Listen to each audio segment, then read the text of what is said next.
The next trick we can use when we're talking about business English vocabulary is nominalization. So, nominalization, it's a long word. Basically, it means when we change a verb into a noun. Remember we talked before, we said that nouns generally are more formal than verbs. It's not always true, but it's a general rule that we can try to follow. Okay, now let's see some examples. So, managing projects efficiently is one of my key skills. So here, managing is the verb. So I manage, you manage, managing projects.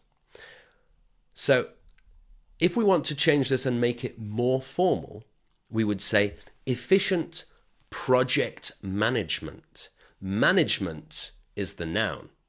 And then if we want to say managing projects, that's the verb phrase. And we switch it around.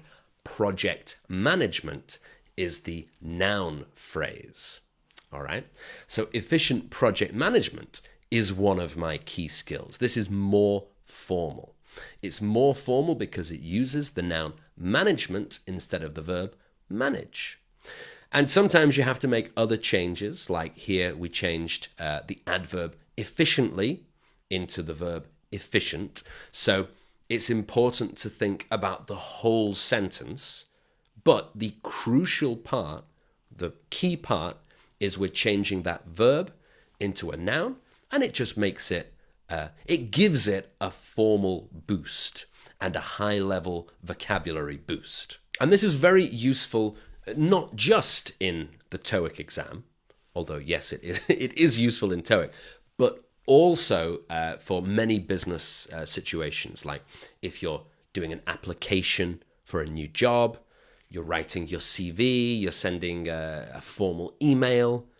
This is going to be a very useful skill to learn. So let's practice identifying which one is more formal from these. So watch out for nominalization.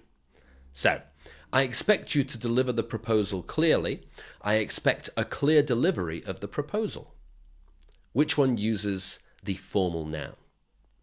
I tried to explain the process as quickly as possible. I tried to give a clear explanation of the process. She wasn't involved in the decision-making process. She wasn't involved in the process of making the decision. And finally, I don't like the fact that Martin occasionally gets aggressive. I don't like Martin's occasional aggression. So again, all of the meanings are the same.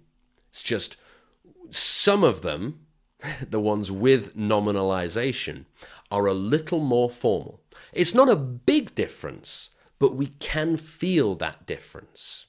So I want you to pause and find which ones are the more formal and which ones are the less formal. Have a try now. Okay, let's take a look.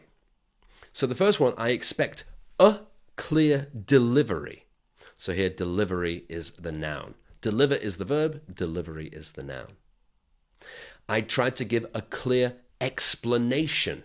So it has that ending T-I-O-N, which gives us the clue. This is a noun. So a clear explanation. The verb is explain. She wasn't involved in the decision-making process. So process is the noun. Decision-making is sort of the adjective or maybe part of the noun. Anyway, this is the more formal way to say it. And I don't like Martin's occasional aggression. Again, the S-I-O-N tells us that one is the noun. And a little bit of clarity. So in each case, the highlighted form is nominalized, and so it's more formal, as we said. But in 3A, also as we said, decision-making is an adjective. And in 3B, making is a verb form. So it says she wasn't involved in the process of making the decision. So we do have a noun there, the process of, but if we can make everything into one big noun, the decision-making process, that makes it more formal. So now we can identify nominalization, but how can we do it? How does it work exactly? So let's take a little look. So in many cases, we make a noun by adding a suffix. Suffix is like the tion or sion on the end of the word. All right? There are others as well. We'll see them very soon. But that's a suffix. There's another word in English, prefix, which is when you put something before, like if we rewatch, revisit, redo. It means do it again. That's a prefix. Suffix is something at the end of a word. So I want you to match the suffixes to the groups of verbs to make nouns. And this is extremely useful because, as you'll see, let me show you. So you'll see here, we've got 5 different suffixes to put at the end. Meant, shun, hood, and e. Not really pronounced like that. But we can match them to those different groups of words. And this is going to add how many? Oh, yeah, 9 new formal nouns that are going to make our language much more varied and much readier for the exam. Okay?